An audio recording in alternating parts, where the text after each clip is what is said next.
This is by far the biggest financial decision and transaction they will ever make. Your cousin's uncle's sister who has a real estate license, like, yeah, they'll help me buy $1 million home. It's not going to be COVID migration again unless then people will come. Then the migration will come. Or if it starts becoming very unsafe. Does it make that big of a difference to people? I mean, I think the market shoots way up. It's almost like, during COVID when everyone was getting just like free handouts. There are countries in Europe that have done it. Japan has a 100-year mortgage, which is insane to me. Somewhere out there, Dave Ramsey's like, it's exploding. Thinking of a 50-year mortgage. I mean. You are now tuned in to Only Agents by ASG Luxury Realty. Welcome to our very first episode of our brand new podcast, Only Agents. My name is Christine Schonbrun. We're here with my husband, Alan Schonbrun, and our business partner, Stefan Alvarez. Hello. And we are the Alvarez Schonbrun Group. We are a group of 3 real estate agents who are local to Tampa. We are actually all born and raised in Tampa. We all grew up here, and same with Stefan's wife, Janina. And the 3 of us, we came together about 2 years ago to start a luxury real estate sales team. We have had a ton of success in our first 2 years. Last year, our first year, we sold over 11 million, and this year we're on pace to sell over 24 million. So in this podcast, Only Agents, we plan to talk about real estate trends, what we're seeing happening in Tampa. We plan to share some of the behind the scenes of what it's been like to grow our business. And most excitingly, we'll be bringing you experts from around Tampa Bay. We'll be bringing on builders, lenders, designers, and those people who are truly shaping the future of Tampa Bay. So expect humor, expect a lot of data, and expect a little bit of spice because this business is not boring, and neither are we. So pour yourself a cup of coffee, maybe a glass of wine, sit back, relax, and we appreciate you being here for our very first episode. And on that note, we have... You got a prop. You brought a prop already. It's a quick, You didn't tell anyone that he was going to do this. It's a quick shout out to our very real sponsor, AG1s. Oh my God. We are not sponsored. If you haven't... Not yet. If you haven't been convinced by Joe Rogan or Andrew Huberman to have AG1s, maybe ASG can convince you. I love his The amount podcast of voice too. Minerals and vitamins that you get from one cup, you might start having the hairline of Stefan Alvarez or the jawline of me. AG1s. Rub it in, babe. Rub it in. ASG's future podcast sponsor. I would rather be sponsored by like a Burgundian wine like Chassagne Montrachet. So if any producers from Burgundy You just wanted to figure out how to work a way to say that. I know. send us a case of wine, and then we will drink it during your show. Babe, we get it. You drink a lot of wine. Very Cool. fancy. we were That thinking, makes it sound like you have peanut butter stuck on the roof of your mouth. we're debating naming our first son Chassagne. We are absolutely not debating that right now. Chassagne It's not a debate. It's Schonbrun. happening. It's not a debate. No, The name it's is not a going to be debate. It's Chassagne. absolutely not happening. All right. Okay, great. I think Good. that's actually a pretty cool. So name. for the record, we are not sponsored by AG1. We are not sponsored by anybody. First question, Stefan. We're jumping right into it. We're jumping right Let's in. go. So, Stefan, you are a licensed attorney. You own a boutique title company here in South Tampa called Serenity Title. Yes. Alan, you have had a very successful career as a day trader in New York City for 16 years. Was that past tense or still present tense? Have had. You do it on the side. But I'm curious, like what sparked or what happened in your lives that made you guys want to get into real estate, luxury real estate in South Tampa at this point in your lives and in your careers? Because it's kind of giving midlife crisis. So, Jeez. that cuts deep, Christine. calling it how I see it. You're not wrong though with the midlife crisis. It was more of like a mid-career crisis, at least for me. So I'll speak for myself, obviously, in my kind of path. But I was a practicing litigator for almost 10, 11 years. I was at a big corporate practice. COVID happened. I always knew I wanted to start my own businesses. And so things slowed down a little bit during that COVID era for like a week at the corporate practice. And I realized like if I don't do something different now, I probably will never do it. I'll get way too comfortable there. So I started my own law practice that year. Always knew I wanted to get into real estate eventually. The next business shortly after starting the law firm was the title company with my partners there. And then it's kind of quickly evolved. So almost every 2 years, I feel like I'm getting more and more ingrained in the real estate industry. Sales was always in the back of my mind of wanting to start, but it was just about timing and also getting the title company business kind of settled and humming. And so 2 years ago, title business was really in a good spot. I also started seeing a lot of transactions, obviously. I mean, we closed, over 1,000 transactions or more at the title company. And so I saw a lot of really bad Mm-hmm. agents. Not all of them. There's a lot of good ones too, obviously, in the industry, but Yep. just a lot of things happening in these transactions, and the barrier to entry is Yeah. so low. I think when you have a low barrier of entry job, Yeah. People are like, well, I'll do it part-time. I saw that with day trading, Yep. and then I've seen it with real estate. Yep. It's anyone can be a day trader and anyone can be a real estate agent.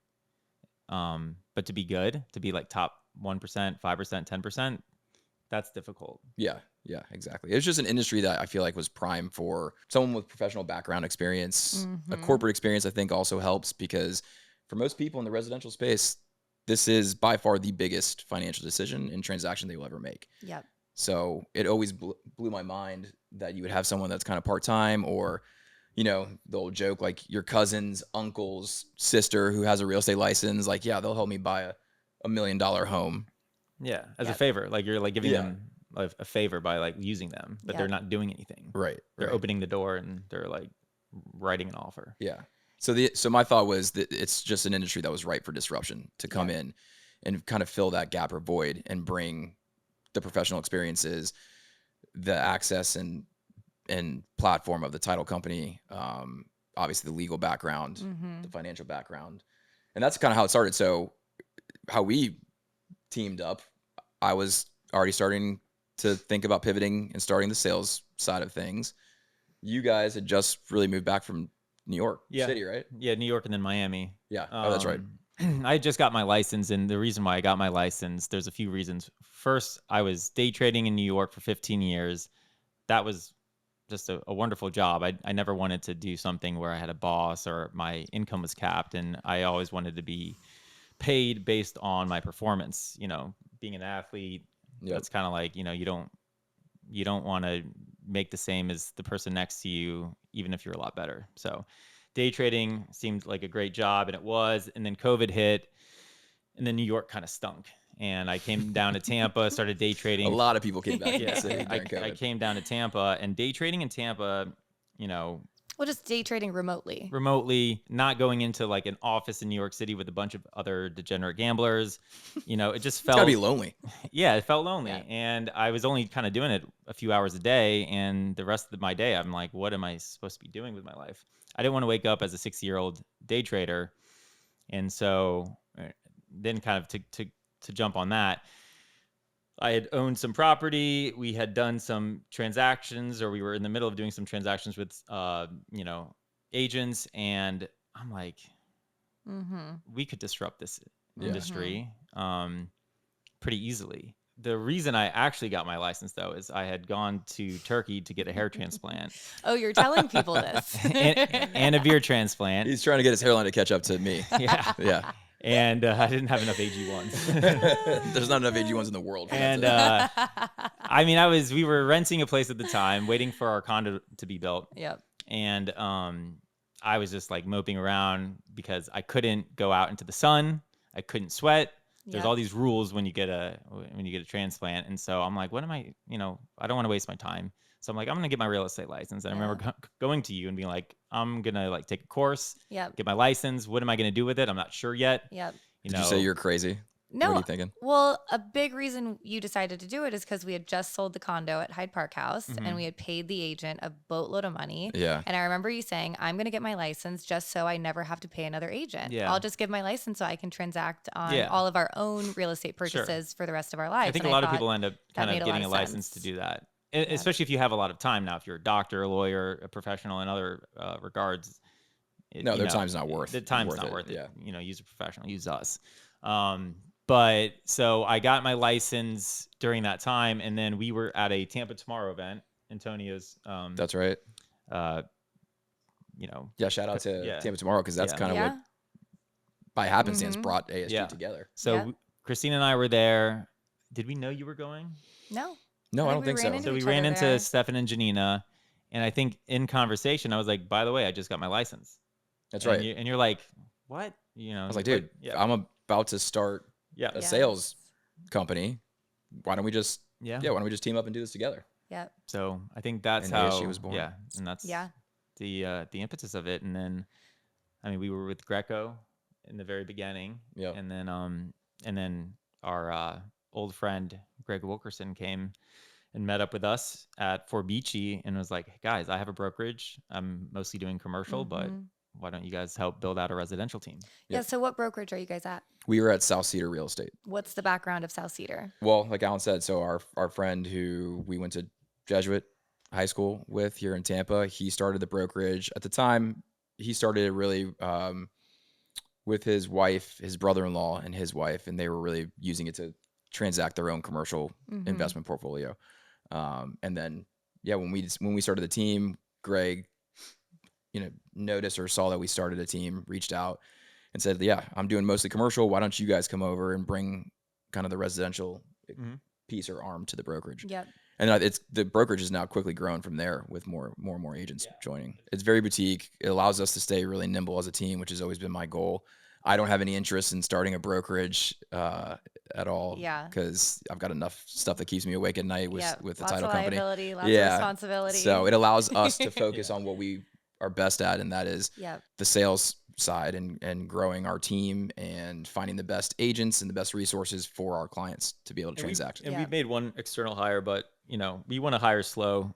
We want it to feel, we want a bunch of really good agents, and we want it to feel like a close-knit family versus, some of these other brokerages that just want like to fill seats and to charge monthly fees. And that's not our business model at all. And it's been fun. That's the best part. Yeah.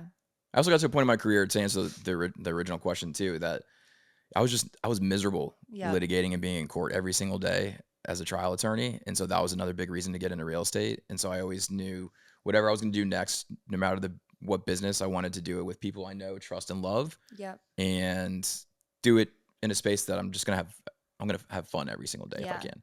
I mean, So don't it get me wrong. sounds Things can get crazy, obviously, in real estate, but it's fun. This sounds like the positive version of a midlife crisis. Yeah. So you guys figured it out. So I know we have some hot topics related to real estate that we want to touch on for this first episode. But before we get into that, I would love it if you guys could summarize, what are you guys seeing in the local Tampa market right now? Ooh, good question. Like, who has the upper hand? Is it buyers or sellers? What are you seeing the difference between like high-end luxury properties versus townhome and condos? I mean, it's like a bifurcated market. There's like micro markets. Yeah. If you're trying to sell a $4 million home, there's a lot less buyers for that. It can take a lot longer. If you're trying to sell a $1 million or $1.5 million South Tampa turnkey single family residence and you price it properly, you'll probably go under contract in the first week. You might get a bidding war. Yeah, I mean, I think it's safe to say it's turned. It's a buyer's market right now. Yeah. Mm-hmm.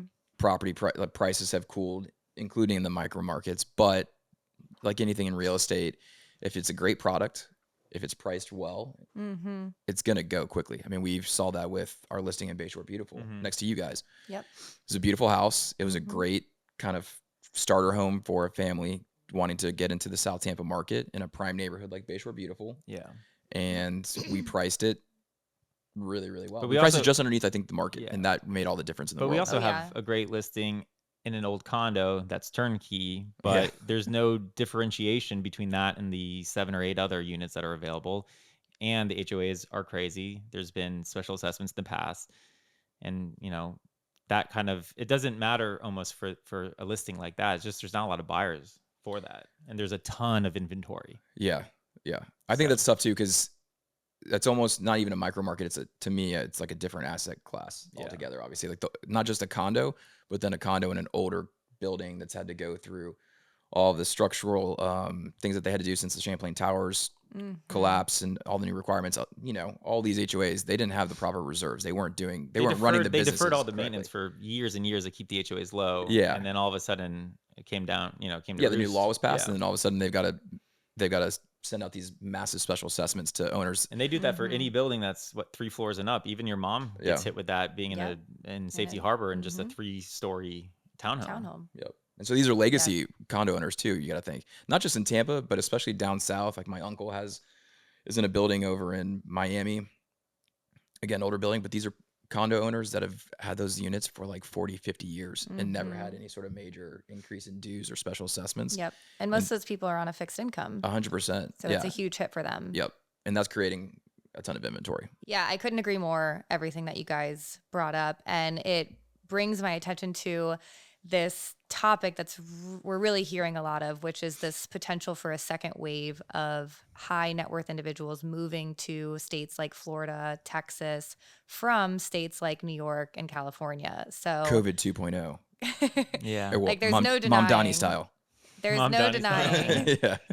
There's no denying that we saw a huge wave come a couple years ago down to Florida, and a lot of people are expecting that to happen again. So can you guys talk a little bit about why are people expecting that to happen? What policies are being passed in these, different states that might be the cause of, a lot of migration back down to Florida again? I don't think Yeah. I've been thinking about this a lot. Just, you and I are going up to New York City in a couple weeks and hang out with a lot of our friends that are still up there. It's like, why did we leave New York City? I mean, for years, my friends, when I was up in New York City, would just be like, why are you in New York City? You're paying, 13% in city and state taxes. You can trade from Tampa. Like, why are you doing this? And I'd be like, and you're renting a 1-bedroom that's $7,000 a month. Mm-hmm. They'd come up to visit and they'd feel bad for me. They're like, what's wrong with you? Yep. And I kept being like, well, you can't recreate the energy. Yeah, the New York city was City fun. is the best city in the world. I don't, if it costs an extra 15% of my income, and if the cost of living is higher, 15%. that's like a price to pay, and I'm okay with that. I mean, I was paying. It's got to be more than that. Well, the federal is the federal. Yeah, But the city plus between city and state. state, I think at the highest bracket is like, I don't know, 13, 14, 15%, something like Okay. that. So, with a Still 39 painful. federal, and then Yeah. they took away the SALT deduction. Trump actually took away the SALT deduction in 2016, which really hurt the blue states. It hurt any state that had city and state, because you used to be able to write that off. Right. So if I'm paying $100,000 in city and state a year, I can then write off $100,000 from my federal. But obviously so I would always just answer, I don't care if it's expensive or if it's more expensive. It's like you and I could be chilling at 3 p.m. on a Wednesday and say, let's go to a Broadway show. Let's go see Hamilton. Yeah. And then Yeah. boom, we could do that.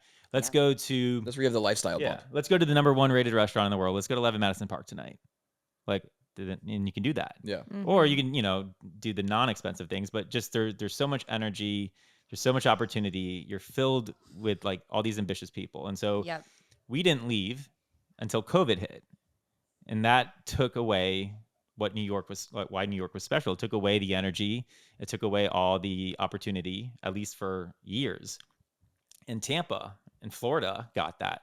And so when I'm thinking about, Zoran Mamdani becoming the mayor, I mean, first of all, he can't pass a lot of things without the state legislature getting on board. And so, but Yeah. even if he passes something where it's like charging an extra 2% on millionaires personally, like on their personal income taxes, I think you will get some people that leave. It's not going to be COVID migration again, unless corporations leave. If and I think they're trying to match New Jersey, so I think they're going from 5, 6, 7% to 11%. So if corporations start leaving, big businesses start coming down to Florida, and not just to South Florida or West Palm, or is it Palm Beach? Which one's the fancy one? Palm Beach. Palm Beach. Palm Beach, Yeah. not West Palm. West Palm's also fancy though. If Anything with Palm in the name of it, it's going to be really nice. Mar-a-Lago. If anywhere that Epstein had a home, if people start coming down, or businesses start coming down and setting up shop in like St. Pete or Clearwater or Tampa, Which is already starting to happen. Yeah, A lot of Wagamama corporations King. are. Yeah. but then people Yeah. will come. Then the migration will come. Or if it starts becoming very unsafe in New York City, which, we're not going to bring politics into this, but if it becomes unsafe, if New York City changes drastically, or if corporations leave, then for sure we will have a kind of a COVID type migration. But if it's just a slightly more expensive place for people like how we were, I don't think you'll see it the same way. I think Massachusetts a few years ago bumped up their taxes, and that didn't do anything. I agree. I don't think there's going to be like a massive net migration unless the governor gets on board with some of these proposals and policy changes that he was touting during his campaign, obviously. But I do think the campaign alone and all of his talking points and media blitz with it, it's making people think about it, which I think is great, because it's getting all those people putting their eyes on, okay, well, if we have to go, where would we go? And I think everyone, like during COVID, the natural direction is, hey, Florida. Because at the same time as all this is going on in New York City, and putting a spotlight, I think, in a negative way on the city and the potential future for New York. Yep. You've got our governor in Florida Oh yeah. touting policies that would create a massive appeal for people It's to the come here. opposite. Yeah. Yeah. So I know we can talk about it later if we want, but I mean, just one policy alone, talking about eliminating property taxes For homesteads, yeah. for homestead property owners. I mean, that's a huge incentive for I feel people. like your property taxes at this point, I mean, for our mortgage, it's 20% of our cost of the mortgage payment. You know, if you're adding the proper, It's a huge cost yeah. barrier, I think, for people to get into home What, ownership. I mean, Oh, yeah, what of is it? course. Is it like 1.5% of the cost of the home? Kind of, is that what? Yeah, but property it's, taxes I mean, it are? also depends on like where you are, the No, I know. municipality, Yeah, how costly but and it's everything. but it's a lot. It's a big lot. cost. Yeah, it's Well, what huge. exactly has Ron DeSantis said about eliminating property taxes? Like, how serious is he about this? I think he's serious. I mean, he's talked about putting it in front of for a vote, and I think when that happens, I think all you need is 60%. I think the state legislature too. There's like 7 different bills that have been proposed that are going through some form that will go through some form of debate in the legislature to support DeSantis's proposal to remove property taxes.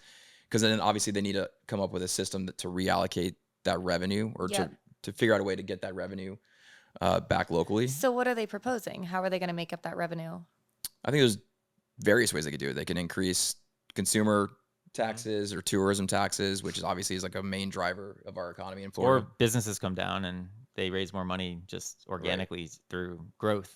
Yeah. I mean, I think there's a number of different ways they can figure out how to cover that. And they're not that taking budget deficit or away gap. property taxes. They're not going to take it away for second Schools. homes. Well, they're also, I mean, that's part of the proposal.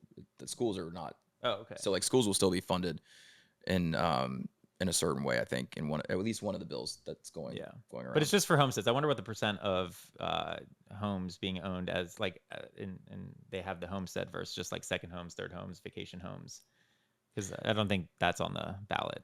I think it's just for it's homestead. just for homestead. Yeah. I mean, so do you think this change would have a real impact on like the greater Florida real estate landscape, or you think it wouldn't really impact people other than those that have a homesteaded home in Florida? Like, does it make that big of a difference to people? I think it would make a huge difference. I mean, I think the market shoots way up. As in the housing market. I mean, that's just people. It's almost like, you know, during COVID when everyone was getting just like free handouts. Yeah, and true. And then everyone became like a day trader, or they started buying up property, or just basically it causes, you know, inflation and all assets kind of go up because everyone has a lot more money. Yep. Yeah, 100%. And like I said earlier, I do think it would be a huge incentive for migration from places like New York, California, Illinois. We're certainly going to be handing out a lot of business cards during the holiday party for New York. up in New York. So speaking of other policies that are potentially being passed, we're also hearing a lot of rumblings about the 50-year mortgage. So who is the 50-year mortgage designed to help? Like, before we go into any of the challenges or the pitfalls of the 50-year mortgage. Banks. No, I'm joking when I say the banks, but the banks will benefit significantly from a 50-year mortgage if that ends up happening. But I mean, obviously the proposal from the president is to try to help with the affordability crisis throughout the country, especially in Florida for people that are just, they're priced out of the market right now wherever they may live. So that, I think, is the idea. That's how the 30-year mortgage, I think, came about too. Is it a right financial decision for a family or for an individual to take on a 50-year mortgage where the first 10 years they're not touching the principal? To me, it almost creates, it turns a home into like a car because it becomes a depreciating asset. Yeah. I mean, it's a huge gamble on the market in the price increase. Somewhere out there, Dave Ramsey's like, his head is exploding thinking of a 50-year mortgage. I mean, yeah, you're basically like, you're only paying interest. I mean, even on a 30-year, the first 10 years is mostly interest. Yeah. So a 50-year, the interest it adds on, I mean, who's going to live in a home for 50 years nowadays? Our parents, they would live in homes for 20 years, 30 years. At least mine did. I know yours jumped around a lot more. But I think the older generation was less into like the HGTV fix and flips and all of, you know, like where it's every 5, 6, 7 years. So a 50 years just seems, I don't know. I think the idea too, one of the pitches for it is, hey, it's a great way if you can't afford getting into the home that you want, you can get into it. And then in a year or two, you can always refinance into a conventional 30-year. I think if you're planning to refinance, then sure. It's a possible way to help. But at the same time, if you look at the numbers, you maybe save like a few $100. It's not a lot. between Really? a 30 year and a Yeah. 50 year. Wow, on a- monthly. Yeah, monthly, your yeah. monthly Wow. savings is like what 10%. I Yeah. think is what Which they were I mean, saying. I know it's a huge deal for people that are. But the problem is, okay, you save 10%, but then in a year, is that asset class going to be up by 5 or 10%? And so basically, your costs haven't gone down because now, so unless you already owned a place, so like people that already own the assets, they benefit from it. But if you're trying to get in it and you don't get in that first wave of everything kind of going up because of the 50-year, then instead of that $500,000 place that you're getting a 30-year, it now is worth $600,000. So you're getting a 50-year on the same place that's expensive or more expensive. Yeah. Yeah. I think you're just more exposed too. If the market shifts in the wrong direction, even a little bit, you're just, and you've seen that happen. I didn't even know this actually, but other, obviously we're not the first one to come up with the idea of a 50-year mortgage. I know other places like Spain, Italy, maybe there are countries in Europe that have done it. Japan has a 100-year mortgage, which is insane to me, but Well, yeah, they live along. There's a lot of the blue zones there. they live a lot longer. Yeah. The purple sweet potatoes. Yeah. I think what it comes down to is we have an affordability problem everywhere. And so the first time home buyer right now, do you know how old they are, Stefan? I gotta say probably in their 30s. 40 years old now. First time home buyer, average age 40. In 2021, it was like 33. Wow. And I think 20 or 30 years ago, it was like mid 20s or like mid to high 20s. Yeah. So we have an affordability problem because housing has gone up a ton. Insurance has gone up a ton. Education people are getting degrees that aren't giving them jobs after they graduate. And they're already, hundreds of thousands of dollars in debt. And so you have all these pillars. Life is really, really expensive. And so we have this affordability problem. And so, governments are like, well, how do we revive the American dream of being able to own a home? And I feel like it's pretty lazy just to be you like, guys seem pretty. It's the first idea I feel like it's come out in a long time of something unique or different to try to attack the affordability issue. I mean, you guys seem pretty bearish. I don't know if you've said one positive thing about the 50-year mortgage. So is there any buyer you would recommend this for, or is it a no across the board? It's such a personal financial decision, honestly. we need to bring on a trusted lender. Yeah. to No, the what podcast. I would, if you're asking me personally, no, I would never make that recommendation in my opinion. But again, it really does depend on their personal situation and financial landscape as to whether or not it's the right move for them. If it's the right home in the right neighborhood and the potential for the property to hold its value or continue to appreciate over time, maybe it's okay for a short-term opportunity to get into the home. And then in a year or two, we get them with one of our preferred lenders to refinance into something that's a little more conventional. But I don't know. Personally, I wouldn't recommend it. Let's get a few more hot takes from you guys before we wrap up. This is going to be a lightning round. So I'm going to ask the question really quick. I don't remember seeing these questions ahead of time. You got to give your response quickly. No looking at your phones. So at this time next year, do you think the market will be higher or lower? Stefan, let's start with you. Our local market here in Tampa, especially South Tampa, honestly, I think the market's gonna I think prices are gonna stay steady, maybe have a slight dip. But I do think that sales activity is gonna be much higher for sure. I think there's gonna be a lot more transactions. More transactions for sure. This year has been even less than last year, and I think these past 2 years are the lowest since before COVID. Yeah. So I think transaction volume will increase. Okay. But I think prices are probably going to stay leveled off here for a little bit. I think for our hyper local market, we're fine. I think we're higher. I think we're higher by a decent amount. I have faith in the Republicans trying to juice the economy going into the midterms. We're going to have a new Fed chair come spring. I think it just behooves the administration right now to tackle this affordability problem and to make housing. I think interest rates are going to be lower because I think they're artificially going to be brought down. Yeah.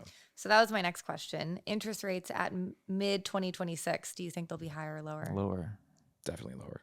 Definitely lower. I mean, but that's not necessarily. Trump is going to get his way. He's going to put the person that he wants there. Interest rates low are not necessarily a good thing. I mean, if you think back, it's like the last couple times that the government stepped in and said, we're just going to drop interest rates quickly. It's because there's like catastrophe happening. You know, you had the great financial crisis in '08. You had COVID in 2020. And these aren't like times of like, you know, this isn't great, but they're coming in and they're artificially lowering it, which, you know, it has. It's usually a sign that the basic market economics are not healthy. Right. Exactly. And that's why they're doing it. So, yeah. There's some underlying fundamental problem that they need to address, obviously, like inflation or things like that. But I still think, because I'm not smart enough to know all those types of things about economics and economic policy at all. That's really, I mean, that's more your wheelhouse. Simple supply and demand. Yeah, it's so simple. But I'm still bullish on our local market for sure. Yep. Throughout all of these things that are happening around us, I still think Tampa. I'm not sold on the. I know there's a lot of like doomsayers out there that are saying we are due for a bubble here locally in Tampa. I don't see it. I don't think it's going to happen. It's totally different than '08 in terms of housing. Yeah, because the fundamentals too are totally different. We don't have, you know, people flipping home 1 year after 1 year after 1 year, and every time they're selling the home, they're getting 20% higher, and they're putting 0% down. They're not even looking at your income. Like none of that is happening.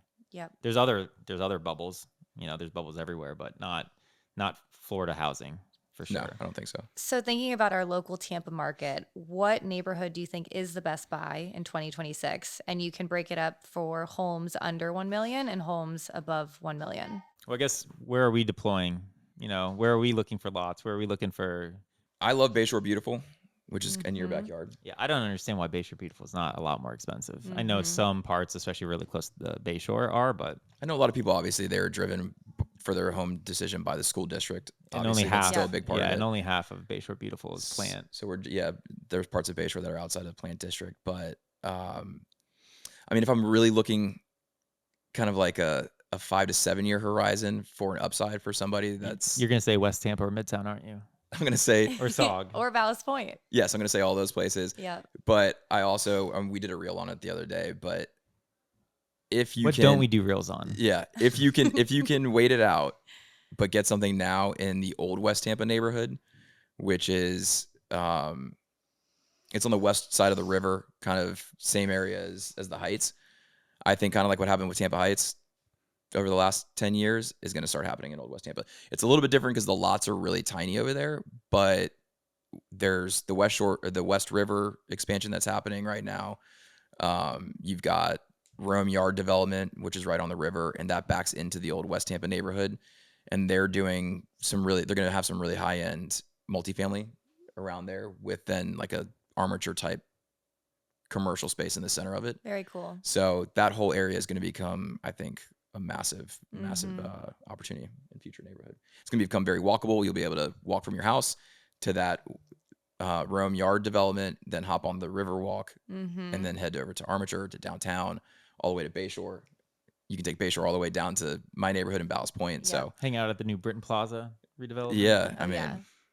this is all part of the reason why, by the way, I don't think that there's a bubble happening in Tampa, because Yeah. I don't see these projects.